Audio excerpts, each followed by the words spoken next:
ಇದು ಇವತ್ತಿನ ಪ್ರಮುಖ ಸುದ್ದಿ. ಈಗ ನಿಮ್ಮ ಡಾಕ್ಟರ್ ಕಾರ್ಯಕ್ರಮ ಪ್ರಸಾರವಾಗುತ್ತೆ. ನಿರಂತರ ಸುದ್ದಿಗಾಗಿ ನೋಡ್ತಾ ಇರಿ ಟಿವಿ9.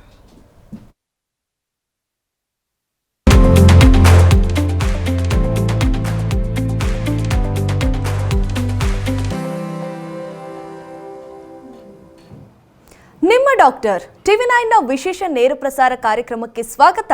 ನಾನು ಅನುಷಾ ಗೋಪಾಲ್ ಕೃಷ್ಣ.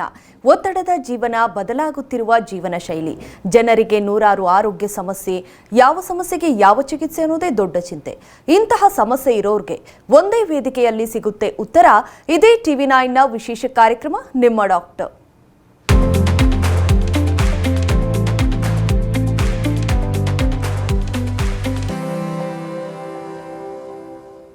ಬೆಳೆಯುತ್ತಿರುವ ಆಧುನಿಕತೆ ಹಾಗೂ ನಗರೀಕರಣದ ಭರಾಟೆಯಲ್ಲಿ ಆರೋಗ್ಯದ ಕಾಳಜಿ ಮೂಲೆಗುಂಪಾಗ್ತಾ ಇದೆ. ಅಂಥದ್ರಲ್ಲಿ ಇವತ್ತು ಪಾರ್ಶ್ವವಾಯು ಅಥವಾ ಸ್ಟ್ರೋಕ್ನ ಬಗ್ಗೆ ತಿಳಿದುಕೊಳ್ಳೋದು ಹೆಚ್ಚು ಮುಖ್ಯ. ದೇಹದ ಯಾವುದೇ ಭಾಗ ನಿಷ್ಪ್ರಯೋಜಕಗೊಳ್ಳೋದು ಅಥವಾ ಪ್ಯಾರಲೈಸ್ ಆಗೋದು, ಚರ್ಮ ಸೆನ್ಸೇಷನ್ ಕಳೆದುಕೊಳ್ಳೋದು, ಇಲ್ಲ ಸೂಜಿ ಚುಚ್ಚಿದಂಥ ಅನುಭವ ಕಂಡುಬರೋದು, ನಡೆದಾಡುವಾಗ ಬ್ಯಾಲೆನ್ಸ್ ಮಿಸ್ ಆಗೋದು, ದೃಷ್ಟಿ ಶಕ್ತಿ ಕುಂದೋದು, ತೊದಲುವಿಕೆ ಹಾಗೂ ಅರ್ಥೈಸಿಕೊಳ್ಳುವಲ್ಲಿ ತೊಡಕು, ಇವೆಲ್ಲ ಪಾರ್ಶ್ವವಾಯು ರೋಗದ ಕೆಲವೊಂದಷ್ಟು ಪ್ರಮುಖ ಲಕ್ಷಣಗಳು. ಆದರೆ ಭಯಪಡುವಂಥ ಅಗತ್ಯವಿಲ್ಲ. ಕೆಲವೊಂದಷ್ಟು ಸೂಕ್ತ ಕ್ರಮಗಳನ್ನು ತೆಗೆದುಕೊಳ್ಳುವ ಮೂಲಕ ಸ್ಟ್ರೋಕ್ ಸಮಸ್ಯೆ ಮಾರಣಾಂತಿಕವಾಗಿ ಪರಿಣಮಿಸುವುದನ್ನು ತಡೆಗಟ್ಟಬಹುದು.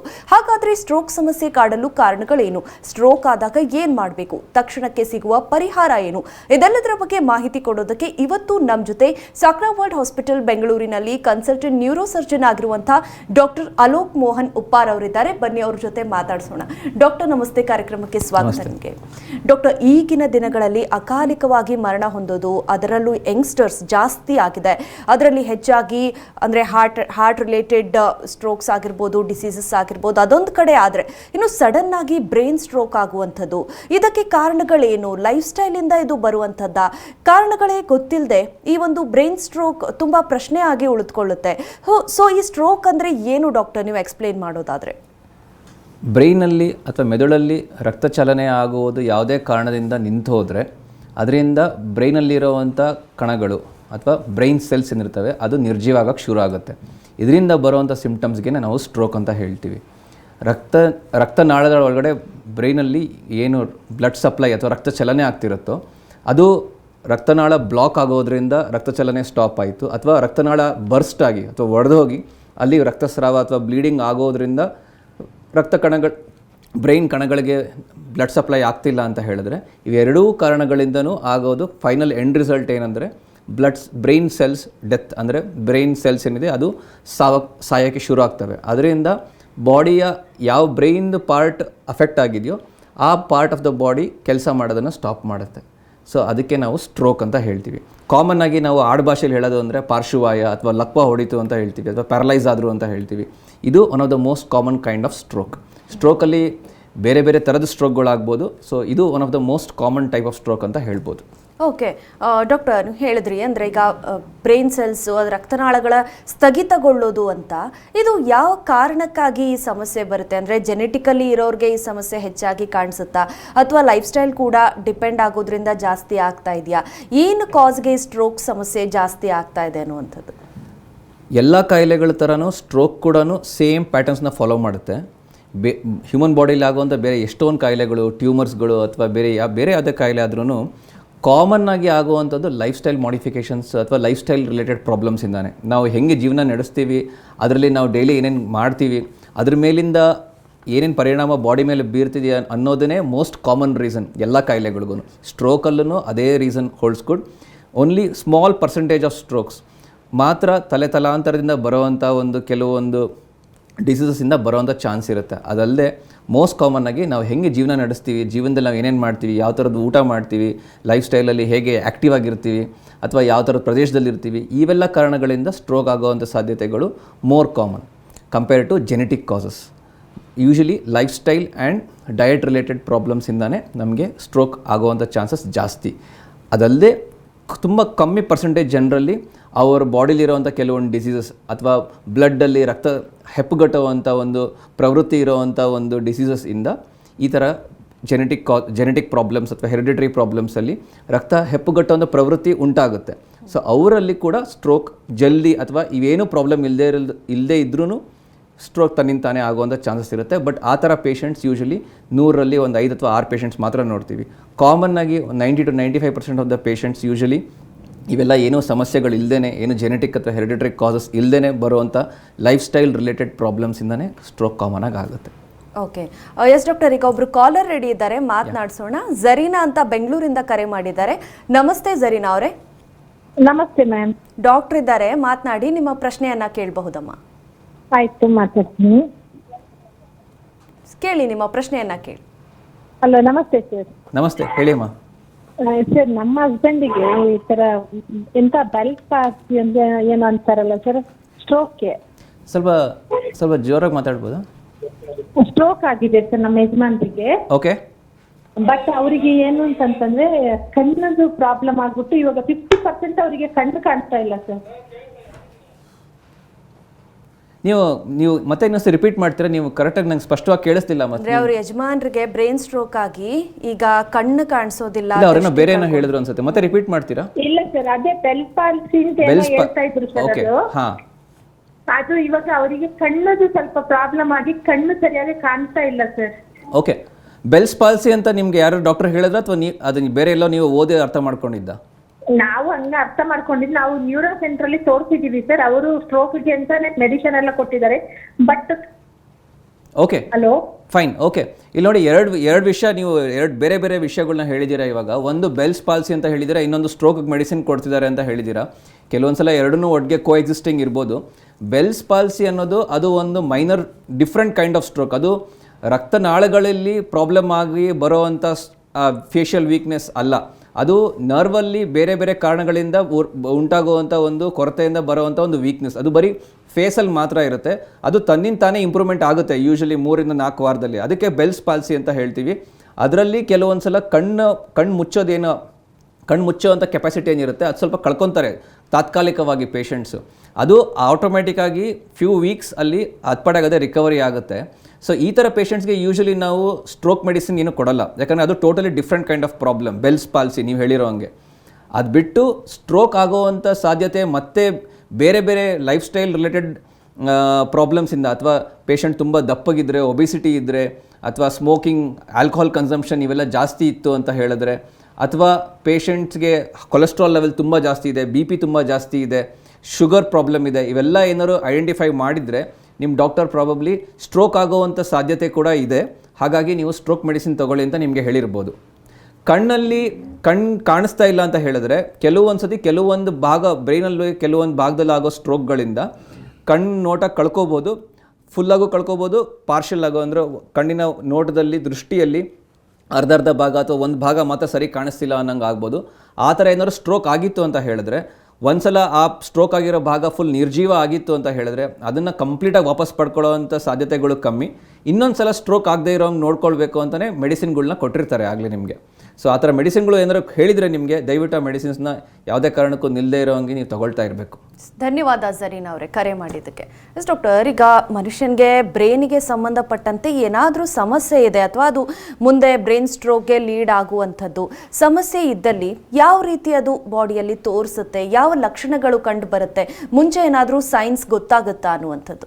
ಓಕೆ, ಕಾಮನ್ ಆಗಿ ಅದನ್ನು ನಾವು ಮೆಡಿಕಲ್ ಲ್ಯಾಂಗ್ವೇಜಲ್ಲಿ ಟ್ರಾನ್ಸಿಯೆಂಟ್ ಇಸ್ಕೆಮಿಕ್ ಅಟ್ಯಾಕ್ಸ್ ಅಂತ ಹೇಳ್ತೀವಿ, TIA ಅಂತ ಹೇಳ್ತೀವಿ. ಅಂದರೆ ತಾತ್ಕಾಲಿಕವಾಗಿ ಸ್ವಲ್ಪ ಯಾವುದಾದ್ರು ಒಂದು ಬಾಡಿ ಪಾರ್ಟಲ್ಲಿ ಯಾಕೋ ಇದನ್ನು ಕೈ ಕೆಲಸ ಮಾಡಲಿಲ್ಲ, ಯಾಕೋ ಮುಖ ಸ್ವಲ್ಪ ಮುಖದಲ್ಲಿ ಒಂದು ಸೈಡಲ್ಲಿ ಯಾಕೋ ಸ್ವಲ್ಪ ಮೊಬ್ಬು ಅನಿಸ್ತಾ ಇದೆ, ಬಾಯಿ ಅಷ್ಟು ಮೂವ್ಮೆಂಟ್ ಆಗ್ತಿಲ್ಲ, ಕೆಲವೊಂದು ಕ್ಷಣಗಳು ಮಾತ್ರ ನಂಗೆ ಯಾಕೋ ಬಾಯಿ ತೊದಲು ಬಂತು, ಅಥವಾ ನೀರು ಕುಡಿಬೇಕಾದ್ರೆ ಬಾಯಲ್ಲಿ ನೀರು ಇಟ್ಕೊಂಡ್ರೆ ಒಂದು ಕಡೆಯಿಂದ ಸೋರ್ತಾ ಇದೆ, ಅಥವಾ ಬಾಯಿನ ಜೊಲ್ ಸೋರ್ತಾ ಇರೋದು, ಈ ಥರದ ಸಿಮ್ಟಮ್ಸ್ ಎಲ್ಲ ಕೆಲವೊಬ್ಬರಿಗೆ ಕೆಲವೊಂದು ಕ್ಷಣಗಳು ಮಾತ್ರ ಇದ್ಬಿಟ್ಟು ಕಂಪ್ಲೀಟಾಗಿ ಸರಿ ಹೋಗ್ಬಿಡ್ತಾರೆ.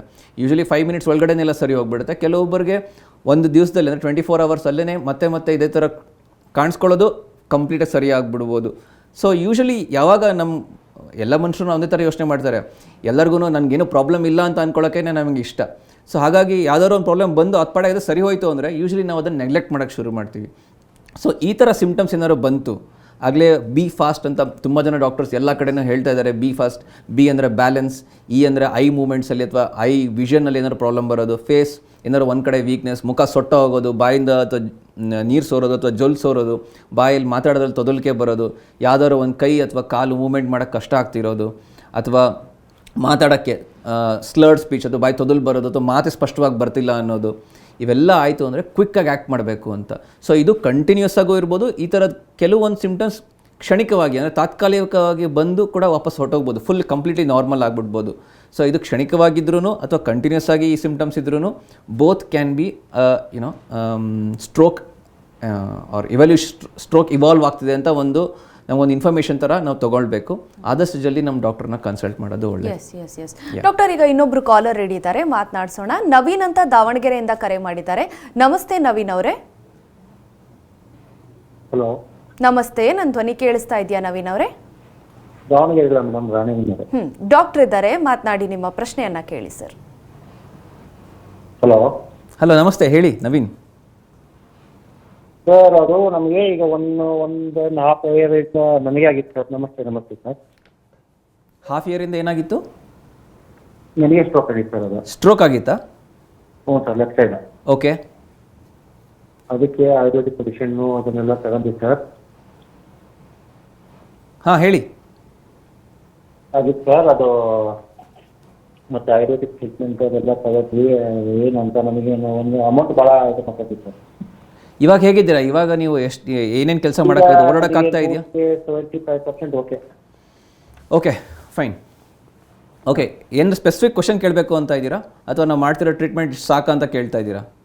ಹಾಂ, ಅದೇ ಅದನ್ನ ಕೇಳಿಸ್ಕೊಂಡ್ಬಿಟ್ಟಿದ್ದೀನಿ. ನಿಮಗೆ ಮತ್ತೆ ಬೇರೆ ಏನಾದ್ರು ಇಕೋಸ್ಪರಿನ್ ಅಂತ ಏನಾದ್ರು ಮೆಡಿಸಿನ್ ಯಾರು ಬರೆದು ಅದನ್ನೇನಾದ್ರು ಪ್ರತಿದಿನ ಈ ಮಾತ್ರೆ ತಗೊಳ್ಳೇಬೇಕು ಅಂತ ಯಾರು ಅಡ್ವೈಸ್ ಮಾಡಿದಾರಾ? ಮೊಬೈಲಲ್ಲಿ ನೀವು ಇರೋ ಹಾಸ್ಪಿಟಲ್ ಇದೆಯಲ್ಲ, ಸ್ಪಷ್ಟವಾಗಿ ಕೇಳಿಸ್ತಾ ಇಲ್ಲ. ಈ ಇಕೋಸ್ಪರಿನ್ ಮಾತ್ರೆ ನಿಮ್ಗೆ ಏನಾದ್ರು ತಗೊಳ್ಳೇಬೇಕು, ಎವ್ರಿ ಡೇ ತಗೊಳ್ಬೇಕು ಅಂತ ಹೇಳಿದಾರಾ ಇಲ್ವಾ? ಅವತ್ತು ಡೈಲಿ ಒಂದು ನೈಟ್ ನಮ್ಗೆ ಕೊಟ್ಟಿದ್ದಾರೆ ಸರ್. ನಾನು ಇಕೋಸ್ಪರಿನ್ ಕ್ಲಾಪಿಲೆಟ್ ಅಂತ ಏನಾದ್ರು ಮಾತ್ರೆ ಏನಾರು ಕೊಟ್ಟಿದ್ದಾರಾ? ಅದು ಹೆಸರು ಗೊತ್ತಿಲ್ಲ ಸರ್ ನನಗೆ. ಹ್ಞೂ ತಂದು ಡೈಲಿ ನುಂಗಕ್ಕೆ ಮತ್ತೆ ಮಲ್ಕಳಿಸ್ಬಾರ್ದು ಒಂದು ಗುಳಿಗೆ ಕೊಟ್ಟಿದ್ದಾರೆ ಸರ್ ನನಗೆ. ಓಕೆ ಫೈನ್, ಪರವಾಗಿಲ್ಲ. ಇಲ್ಲಿ ನೋಡಿ, ಒಂದು ವೆರಿ ಇಂಪಾರ್ಟೆಂಟ್ ಪಾಯಿಂಟ್ನ ಹೈಲೈಟ್ ಮಾಡಿದ್ದಾರೆ. ಸ್ಟ್ರೋಕ್ ಆದಮೇಲೆ ನೆಕ್ಸ್ಟ್ ಏನಾಗುತ್ತೆ ಅಂತ. ಒಂದ್ಸತಿ ಸ್ಟ್ರೋಕ್ ಆಯಿತು ಅಂದರೆ ಡೆಫಿನೆಟ್ಲಿ ಕಂಪ್ಲೀಟಾಗಿ ನಿರ್ಜೀವ ಆಗಿರೋವಂಥ ಬ್ರೈನ್ ಸೆಲ್ಸು ಮತ್ತೆ ಇನ್ನೊಂದ್ಸತಿ ಕೆಲಸ ಮಾಡಲಿಕ್ಕೆ ಯಾವತ್ತೂ ಸಾಧ್ಯತೆ ಇಲ್ಲ. ಬಟ್ ಬಾಡಿದು compensatory mechanisms, brain compensatory mechanisms ಹೇಗಿರುತ್ತೆ ಅಂದರೆ, ಮೇಯ್ನ್ ಕೈಕಾಲಿನ ಮೂವ್ಮೆಂಟ್ ಅಥವಾ ಫೇಸ್ದು ಮೂವ್ಮೆಂಟ್ ಕಂಟ್ರೋಲ್ ಮಾಡೋವಂಥ ಕಣಗಳು ಸತ್ತೋದ ಮೇಲೂ ಅದ್ರ ಅಕ್ಕಪಕ್ಕ ಇರೋ ಜಾಗಗಳು ಸ್ವಲ್ಪ ಹೆಲ್ಪ್ ಮಾಡಿ ಏನೋ ಅಟ್ಲೀಸ್ಟ್ ಜೀವನ ಮಾಡೋಕ್ಕೆ ಆಗುವಂಥ ಒಂದು ಹೆಲ್ಪ್ ಮಾಡೋಕ್ಕೆ ಶುರು ಮಾಡ್ತವೆ ಬ್ರೈನ್ದು ಸರ್ವೈವಿಂಗ್ ಸೆಲ್ಸ್. ಓಕೆ, ಸೊ ಅದ್ರ ಹೆಲ್ಪಿಂದನೇ ಅಟ್ಲೀಸ್ಟ್ ಮನುಷ್ಯ ಸ್ವಲ್ಪ ರಿಕವರ್ ಆಗ್ತಾನೆ, ಓಡಾಡೋಕ್ಕೆ ಶುರು ಮಾಡ್ತಾನೆ, ಅಥವಾ normal day to day activities of daily living ಅಂತ ಹೇಳ್ತೀವಿ. ಅವೆಲ್ಲ ಕೆಲಸಗಳನ್ನ ಒಂದೊಂದಾಗಿ ಶುರು ಮಾಡ್ತಾರೆ. ಸೊ ಯೂಶಲಿ ನಮ್ಮ ದೇಶದಲ್ಲಿ especially Ayurvedic medicine, homeopathic medicine, ಅಥವಾ ಇನ್ನೊಂದು ಕೆಲವು ಪೇಷಂಟ್ಸ್ ಅದೇನು ತಾಯ್ತ ಕಟ್ಸ್ಕೊಂಡು ಬಂದೆ ಅಂತ ಹೇಳೋದು, ಬೇರೆ ಬೇರೆ ನಾನಾ ಟ್ರೀಟ್ಮೆಂಟ್ ಆಪ್ಷನ್ಸ್ ಇದೆ ಅಂತ ಎಷ್ಟೊಂದು ಜನ ಏನೇನೋ ಟ್ರೈ ಮಾಡ್ತಾರೆ. ಬಟ್ ಸಿಂಪಲ್ಲಾಗಿ ಹೇಳಬೇಕು ಅಂದರೆ, ಯಾವುದೇ ಟ್ರೀಟ್ಮೆಂಟಿಂದನೂ ಬ್ರೈನಲ್ಲಿ ಆಗಿರೋ ಡ್ಯಾಮೇಜ್ನ ರಿಪೇರಿ ಮಾಡೋಕ್ಕಾಗಲ್ಲ. ಇದನ್ನೆಲ್ಲ ಅರ್ಥ ಮಾಡ್ಕೋಬೇಕು. ಒಂದ್ಸಲ ಬ್ರೈನಲ್ಲಿರೋ ಸೆಲ್ಸ್ ಡೆತ್ ಆಗಿದೆ ಅಂದರೆ ಇಟ್ಸ್ ಅ ಪರ್ಮನೆಂಟ್ ಡ್ಯಾಮೇಜ್. ಅದು ಯಾವತ್ತೂ ಯಾವ ಮೆಡಿಸಿನ್ ಆಗಲಿ, ಇಂಗ್ಲೀಷ್ ಮೆಡಿಸಿನ್ ಆಗಲಿ, ಆಯುರ್ವೇದಿಕ್ ಮೆಡಿಸಿನ್, ಅದನ್ನು ಯಾರೂ ಏನೂ ಸರಿ ಮಾಡೋಕ್ಕಾಗಲ್ಲ.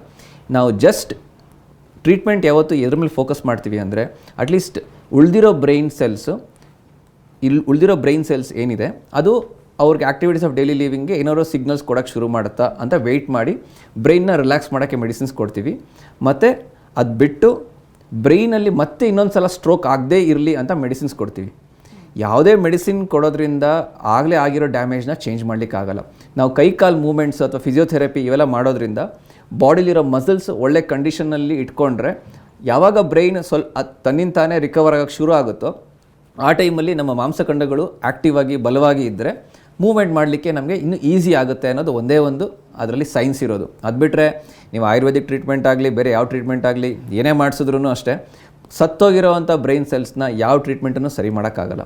ನಾವು ಫಿಸಿಯೋಥೆರಪಿ ಮಾಡೋದ್ರಿಂದ ಮಾಂಸಖಂಡಗಳನ್ನ ಆ್ಯಕ್ಟಿವ್ ಆಗಿ ಇಟ್ಕೋಬೇಕಾಗತ್ತೆ. ಬ್ರೈನ್ ತನ್ನಿಂತಾನೇ ರಿಕವರ್ ಆಗಬೇಕು, ಅಥವಾ ಬ್ರೈನ್ ಸತ್ತಿರೋ ಭಾಗದ ಪಕ್ಕದಲ್ಲಿರೋವಂಥ ಚೆನ್ನಾಗಿರೋವಂಥ ಭಾಗಗಳು ಹೆಲ್ಪ್ ಮಾಡೋಕ್ಕೆ ಶುರು ಮಾಡಬೇಕು. ಅದಕ್ಕೆ ಟೈಮ್ ಬೇಕಾಗುತ್ತೆ. ಎಸ್ ನವೀನ್ ಅವರೇ, ಧನ್ಯವಾದ ಕರೆ ಮಾಡಿದ್ದಕ್ಕೆ. ಈಗ ಇನ್ನೊಬ್ರು ಕಾಲರ್ ರೆಡಿ ಇದ್ದಾರೆ. ಜಶ್ವಿಂತ ಅಂತ ಉಡುಪಿಯಿಂದ ಕರೆ ಮಾಡಿದ್ದಾರೆ. ನಮಸ್ತೆ ಜಶ್ವಿಂತ ಅವರೇ. ನಮಸ್ತೆ, ನನ್ನ ಧ್ವನಿ ಕೇಳಿಸ್ತಿದ್ಯಾ? ನಿಮ್ಮ ಟಿವಿ ವಾಲ್ಯೂಮ್ನ ಮ್ಯೂಟ್ ಮಾಡಿ ಮಾತಾಡಿ.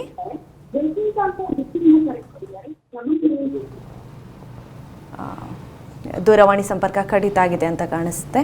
ಎಸ್ ಡಾಕ್ಟರ್, ನೀವು ಹೇಳ್ತಾ ಇದ್ರಿ ಅಂದ್ರೆ ಬ್ರೈನ್ ಸೆಲ್ಸ್ ಡೆಡ್ ಆಗಿದ್ದಲ್ಲಿ ಅದನ್ನ ಏನು ಮಾಡೋದಕ್ಕೆ ಆಗೋದಿಲ್ಲ ಅನ್ನೋದು. ಸೊ ಅದು ಎಷ್ಟು ರಿಸ್ಕಿ ಡಾಕ್ಟರ್? ಅದು ಮಾರಣಾಂತಿಕವಾಗಿ ಪರಿಣಮಿಸಬಹುದಾ? ಅಂದ್ರೆ ಈಗ ಯಾವಾಗಾದ್ರೂ ಸ್ಟ್ರೋಕ್ ಆದಾಗ ಅಂದ್ರೆ ಹೆಚ್ಚು ಕಡಿಮೆ ಅದು ಡೆತ್ ರಿಸ್ಕ್ ಎಷ್ಟಿರುತ್ತೆ ಅದರಲ್ಲಿ? ಓಕೆ, ಸೊ ಎಕ್ಸಾಕ್ಟ್ಲಿ ಇಷ್ಟೇ ಡೆತ್ ರಿಸ್ಕ್ ಅಂತ ಹೇಳೋಕ್ಕೆ ಒಂದು ನಂಬರ್ ಕೊಡಲಿಕ್ಕೆ ಯಾವತ್ತೂ ಸಾಧ್ಯ ಆಗಲ್ಲ. ಯಾಕಂದರೆ ಸ್ಟ್ರೋಕ್ ಬ್ರೈನ್ ಯಾವ ಭಾಗನ ಅಫೆಕ್ಟ್ ಮಾಡುತ್ತೆ ಅನ್ನೋದು ಇಂಪಾರ್ಟೆಂಟು. ಈಗ ಬ್ರೈನಲ್ಲಿ ಒಂದು ಭಾಗನೂ, ಮೆದುಳಲ್ಲಿ ಒಂದು ಭಾಗ ಕೂಡ ಒಂದು ಕೆಲಸ ಮಾಡ್ತಿರುತ್ತೆ. ಸೊ ಈ ಫ್ರಂಟ್ ಆಫ್ ದ ಬ್ರೈನ್ ನಮ್ಮ ಬುದ್ಧಿ ಅಥವಾ ನಮ್ಮ ಸೋಷಿಯಲ್ ಬಿಹೇವಿಯರ್ ಕಂಟ್ರೋಲ್ ಮಾಡುತ್ತೆ. ಅದೇ ಥರ ಬ್ಯಾಕ್ ಆಫ್ ದ ಬ್ರೈನ್ ನಮ್ಮ ವಿಜುವಲ್ ಕಾರ್ಟೆಕ್ಸ್ ಇರುತ್ತೆ, ನಾವು ಕಣ್ಣಿನ ನೋಟವನ್ನು ಕಂಟ್ರೋಲ್ ಮಾಡುತ್ತೆ. ಸೊ ಈ ಕಡೆ ಲೆಫ್ಟ್ ಸೈಡ್ ಈ ಭಾಗದಲ್ಲಿ ನಮ್ಮ ಮಾತು ಅರ್ಥ ಮಾಡ್ಕೊಂಡು ವಾಪಸ್ ಮಾತಾಡೋದು ಇವಾಗ ಕಂಟ್ರೋಲ್ ಮಾಡುತ್ತೆ. ಮೋಟರ್ ಕಾರ್ಟೆಕ್ಸ್ ಅಂತ ಇರುತ್ತೆ, ಅಲ್ಲಿಂದ ನಮ್ಮ ಕೈಕಾಲು ಮೂವ್ಮೆಂಟ್ಸ್, ಚಲನೆ ಇವೆಲ್ಲ control ಮಾಡ್ತಿರುತ್ತೆ.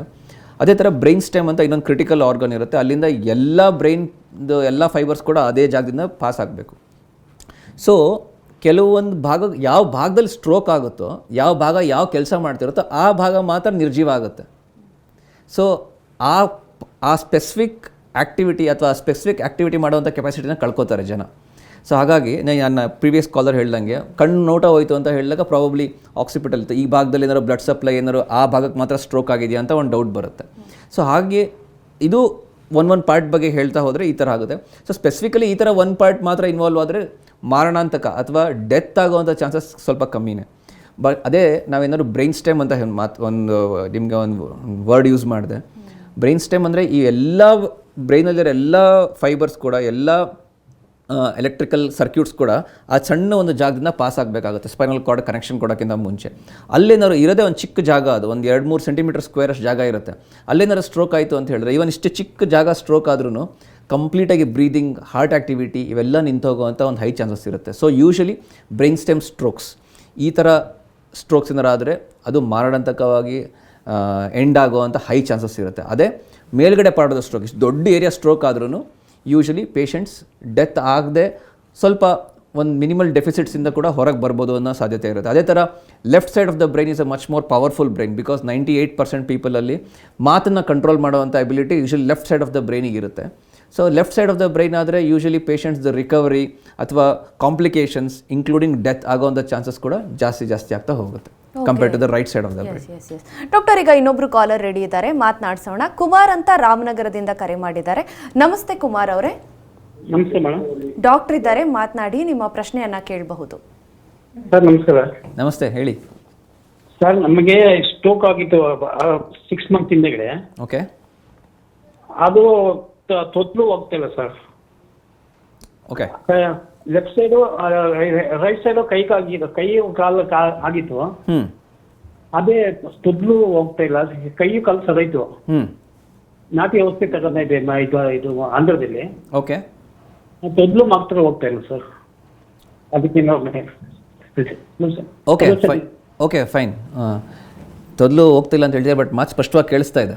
Okay fine. So it's a indication that ಸ್ಟ್ರೋಕಲ್ಲಿ ರಿಕವರಿ ಆಗೋಂಥ ಚಾನ್ಸಸ್ ಇರುತ್ತೆ. ಅಗೇನ್ ಇವ್ರು ಇನ್ನೊಂದು ಪಾಯಿಂಟ್ ಹೇಳಿದ್ರು, ನನಗೆ ಲೆಫ್ಟ್ ಕಾಲು ಎಫೆಕ್ಟ್ ಆಗಿತ್ತು ಅಂತ. ಲೆಫ್ಟ್ ಕಾಲು ಎಫೆಕ್ಟ್ ಆಗಿತ್ತು ಅಂದರೆ ರೈಟ್ ಸೈಡ್ ಆಫ್ ದ ಬ್ರೈನಲ್ಲಿ ಸ್ಟ್ರೋಕ್. ಯಾವತ್ತು ಬ್ರೈನಲ್ಲಿ ಕಂಟ್ರೋಲ್ ಆಪೋಸಿಟ್ ಆಗಿರುತ್ತೆ.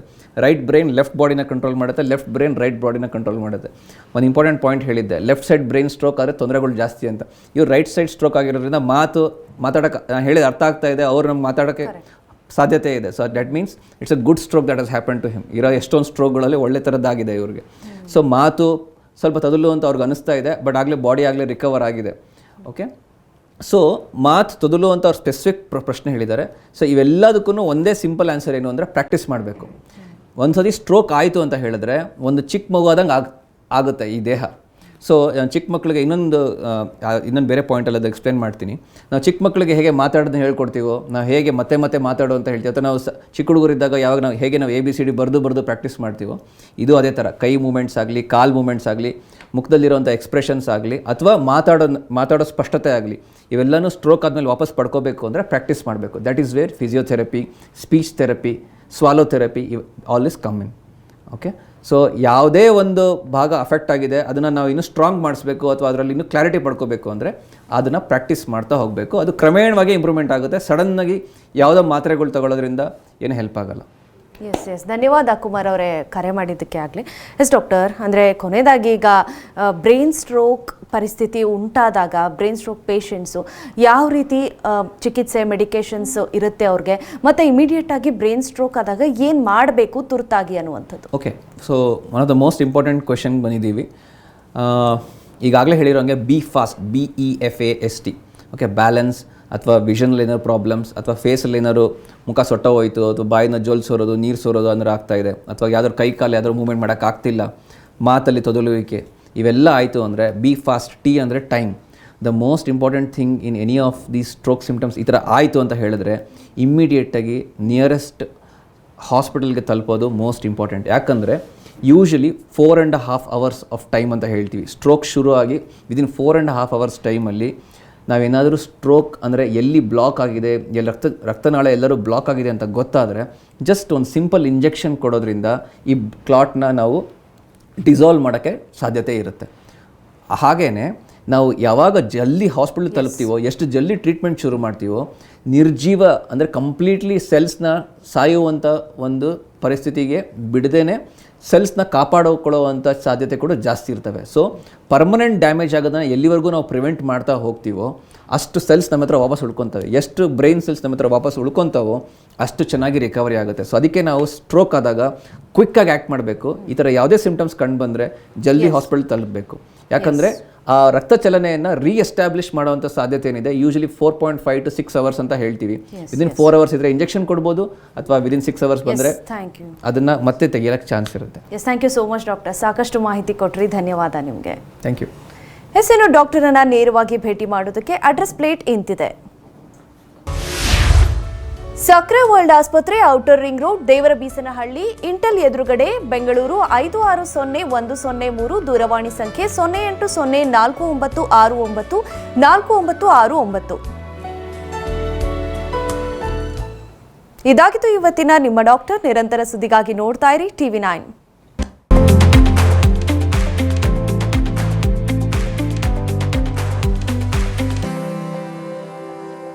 ಈ ಕಾರ್ಯಕ್ರಮದ ಸಹ ಪ್ರಾಯೋಜಕರು